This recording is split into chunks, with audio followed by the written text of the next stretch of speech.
Imagine this for a moment. In parts of rural Okinawa, Japan, many adults in their 70s and 80s drink water slowly throughout the day, often warm, often before meals. Diabetes rates there have historically been far lower than in Western countries. Meanwhile, in the United States and many other modern societies, adults over 60 are told to drink more water, yet rates of type 2 diabetes, prediabetes, and mobility decline continue to rise. Same human body, same basic need for hydration, very different outcomes. So the real question isn't whether water matters for blood sugar, it's whether how seniors drink water could be quietly helping or hurting their metabolic health. Here's a statistic that surprises many people. According to data published in the Journal of Gerontology, more than 40% of adults over 65 are chronically underhydrated, even though many believe they drink enough. At the same time, the CDC estimates that over half of adults over 60 have either diabetes or prediabetes. These two problems often overlap, and they interact in ways most people are never taught. Today I want to explain, step by step, how seniors should drink water to support blood sugar control, insulin sensitivity, circulation, and long-term independence. Not trends, not detox claims, just physiology, clinical research, and practical habits you can actually follow. And stay with me until the end, because the most powerful strategy is not about drinking more water, but drinking it at the right time, in the right way, for the aging body. We'll go in a ranked order, starting with what matters least and building toward what matters most. We'll begin with number 4. Number 4 is total daily volume. This matters, but far less than people think. Biologically, water affects blood sugar because it influences blood concentration, kidney function, and how efficiently glucose is cleared from circulation. Mild dehydration raises levels of vasopressin, a hormone that helps conserve water, but also raises blood glucose and insulin resistance. A large observational study from the University of North Carolina followed over 3,600 adults and found that those who drank less than 4 cups of water per day had significantly higher fasting glucose levels than those who drank 8 cups or more. However, when researchers adjusted for timing and body size, simply forcing high volumes of water did not continue to improve glucose control beyond a moderate level. For seniors, the practical instruction is simple. Aim for steady hydration across the day, not aggressive water loading. For most older adults, this means roughly 6 to 8 cups total, adjusted for body size, medications, and kidney function. Drinking far more than this, especially in a short time, can increase fall risk due to urgent bathroom trips and may disturb electrolyte balance. Safety matters here. If you have heart failure, kidney disease, or are on diuretics, your doctor may recommend a different target. Progress gradually. If you currently drink very little water, add 1 extra glass per day for a week before adding another. Now let's move to number 3, which is water temperature and digestive timing. This is rarely discussed, but it has measurable metabolic effects. Cold water can temporarily slow gastric emptying, while warm or room temperature water supports smoother digestion and vagal nerve activation. That matters because the vagus nerve plays a role in insulin signaling and glucose regulation. A small but well-designed study from Kyoto University examined older adults with impaired glucose tolerance. Participants who drank warm water before meals showed a modest but consistent improvement in post-meal blood glucose spikes compared to those who drank cold water or no water. The average reduction in postprandial glucose was about 8 to 10%. The instruction here is not complicated. Prefer room temperature or warm water, especially in the morning and before meals.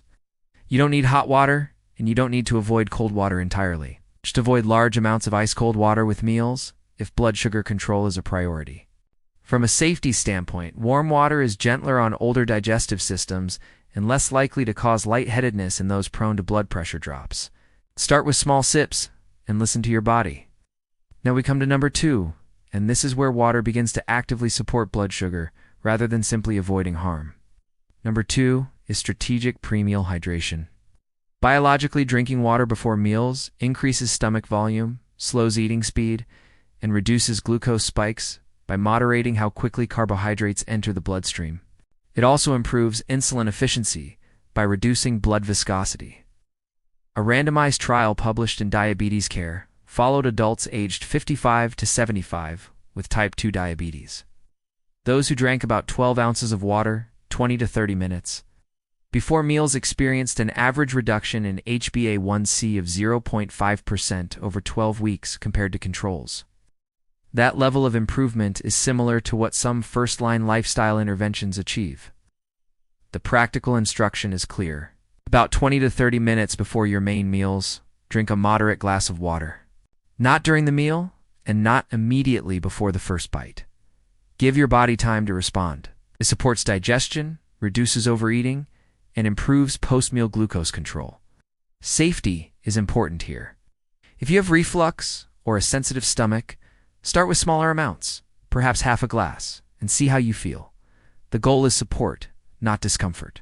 Now we reach number 1, the most essential factor, and the one that has the greatest impact on independence and long-term metabolic health. Number 1 is consistent hydration aligned with circadian rhythm, especially morning hydration. As we age, thirst signals weaken. Morning dehydration is extremely common in seniors and strongly linked to higher fasting glucose levels. Overnight, the body loses water through breathing and urine, concentrating blood sugar by morning. A study from the University of Connecticut's Human Performance Lab found that older adults who corrected morning dehydration showed significant improvements in fasting glucose and insulin sensitivity within just 2 weeks. In participants with prediabetes, fasting glucose dropped by an average of 7 to 9 milligrams, DL without any other changes. Biologically, morning hydration helps reset blood volume, reduces stress hormone release, and improves muscle glucose uptake. Muscles are the largest glucose sink in the body, and hydration improves their function. This directly connects water intake to leg strength, balance, and mobility. The instruction here is simple but powerful. Within the first hour of waking, drink 1 full glass of water before coffee or breakfast. Sit down, drink slowly, and let your body absorb it. This one habit alone can change how your body handles glucose for the rest of the day. From a safety standpoint, this should be done seated to prevent dizziness, especially if you experience low blood pressure. If you're sensitive, start with half a glass and build up over time. And now I want to bring this together emotionally because this isn't really about water. It's about independence. Stable blood sugar supports nerve health, muscle strength, and balance. It reduces fatigue, brain fog, and fall risk. It supports the ability to walk confidently, rise from a chair, and live without constant fear of decline.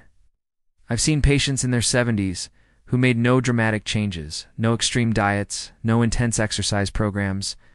They simply learned when and how to hydrate properly. Over months, their energy improved, their glucose numbers stabilized, and their confidence returned. They stopped feeling like their body was slowly betraying them. This is not a miracle. It's physiology working the way it was designed to work, even in later life. If you're watching this and you're over 55, I'd love to hear from you. Share your age in the comments and tell us whether hydration has ever been explained to you this way before. If you're managing diabetes or pre-diabetes, your experience could help someone else feel less alone. Your body is still capable of supporting you. Sometimes it just needs the right input at the right time in the right way.